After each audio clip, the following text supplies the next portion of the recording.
Thank you, Eva. Thank you to the organizers of Ruins of Our Times and Asha who invited us. So today the subject of the talk is Kidnapping Mountains, which is based on the eponymous book that we published on the occasion of an exhibit in Belgium, as I mentioned earlier this afternoon. If a catalog, in some sense, is a kind of an ultimate a finality or an endpoint of sorts for a project, this, in a sense, was really an anti-catalog in the sense that, or to the degree that we're still developing many of the ideas and the themes that resulted from this research, and in terms of they've led to work, to projects we're pursuing throughout this year, and probably will take a good part of next year, if not longer. Slavs and Tatars is, I'll give you a bit of background, is a collective that's founded about 3 or 4 years ago. It's a faction of polemics and intimacies focused on the area between the former Berlin Wall and the Great Wall of China. What we mean by that sort of conjunction of polemics and intimacies is there's a couple of themes that run through our work. One is the idea of anti-modernism, not being against modernism, but as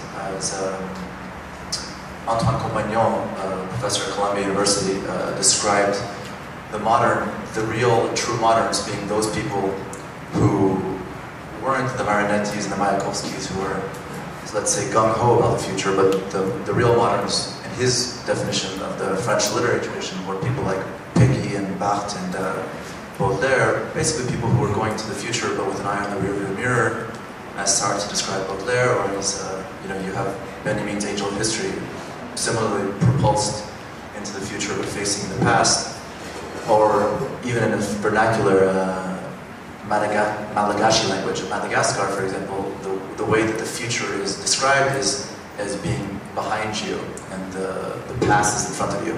So again, it's kind of a reversal of traditional ways of describing the past and the future in at least most of the Western languages that I know, where we think that we know where we're going, and we seem to face our past. We seem to have our back towards the past. The idea of polemics and poetics is something that we try often to combine kind of incommensurate or disparate scales or disparate tones. Polemics and, let's say, propaganda often being the domain of sort of macro politics, and poetics and intimacy obviously being a kind of often on the scale of the individual, or a much more intimate, remote scale. The book Kidnapping Mountains was published, as I mentioned, in 2009 by Bookworks, and it's a two-part book.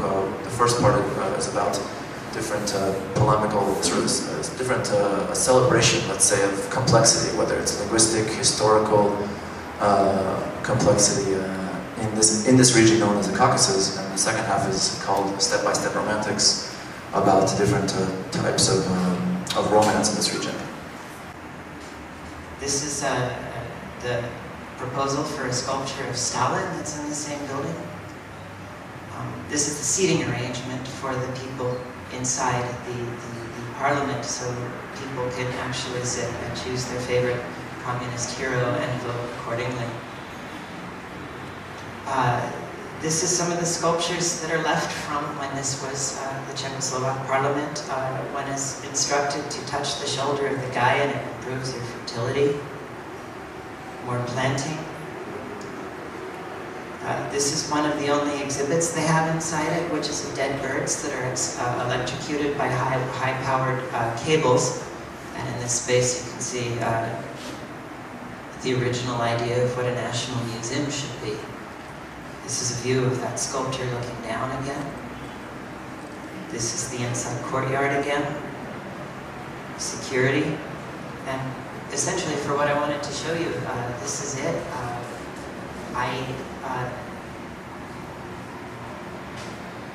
I did not, at the time, fully understand what this building is. This is one that, where we're sitting, this is one that I've become very comfortable with immediately when I first realized that the plants were there. designed to grow with the building. This was not clear at first. Maybe there is in this Prague building a sense of the organic, but all I see is this big black slate, heavy weight coming down on top of an older building. It feels to me very oppressive, but in the same way that we listened to Ruben talk about Armenia, I understand that in Prague there was a very strong movement among architects to preserve this building and to have it open to the public. And this is all. Thank you.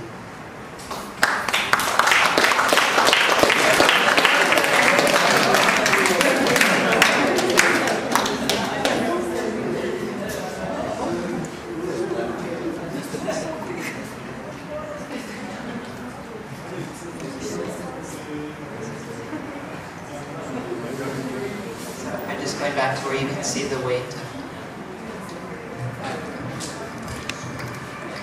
Yeah, now we cannot say that we're out of time. Yeah, we'll make it really short. But I think we can discuss it. Yeah, Martin, you're also from Prague. I think actually this is something what Josef Daberik is doing, but kind of in the reverse form. He was hiding the palace of people. Palace of people. This is the stock exchange hidden by the red power. Yeah.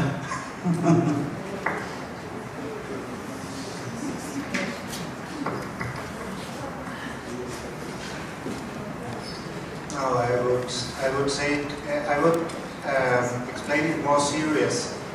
I was in the 90s in the Polish town Kharkov, and I was surprised that main square was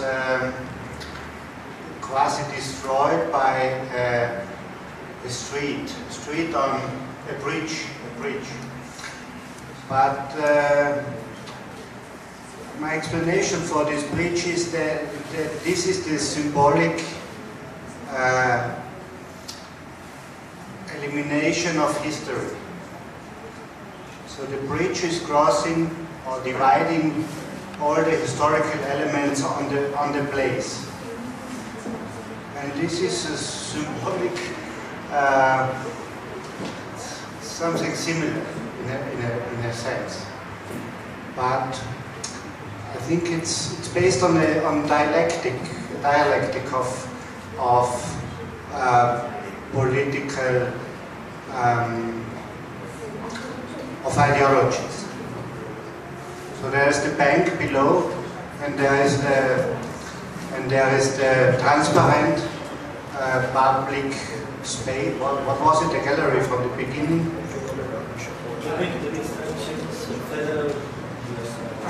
Anyway, the below there is the bunker somehow, and covered it is by a quite transparent structural rationalistic model.